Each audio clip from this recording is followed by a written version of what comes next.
سلام خدمت امی گیلک زبانان عزیز، امی براران خافورک. امروز ایت خبر داغ دادم شد. از اون خبرهای داغی که دیل آرام کنه. خبر خوشن که اپلیکیشن کتاب مقدس گیلکی برای گوشی‌های اندروید و آیفون در دسترس نه. اپلیکیشن میان تنیدی کتاب مقدس به زبان امی ماری زبان بخونید.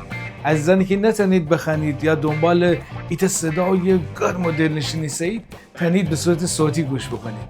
فقط نیه. اپلیکیشن میان فیلم های مسیحی نه که همه اشان به زبان گیلکی ترجمه و دوبلو است. در کنارشان مقالاتی نه که ایمان دارم جواب خیلی از شمی سوالات پیدا کنید. حالا برسیم به بخش سروده پرستشی. اپ میان نه که دارم مورد علاقه خیلی از شما هست. آرشیو کامل سروده پرستشی به همراه ویدیو و زیرنویس نه که تنید حتی میمانستم موقع آشپزی بخونید. تینام عظیم خداوند شکر واقعا. هم تنیدی در داخل جلسات کلیسایی از سرودن استفاده بکنید.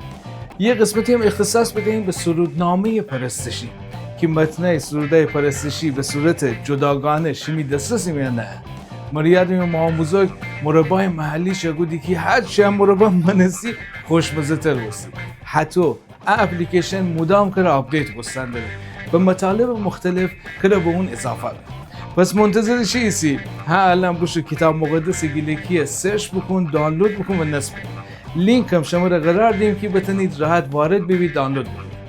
خدا را شکر کنیم که امروز امکانات نه که بتونیم با لهجه خودمان خدای تجربه بکنیم و بشناسیم. جان قربان.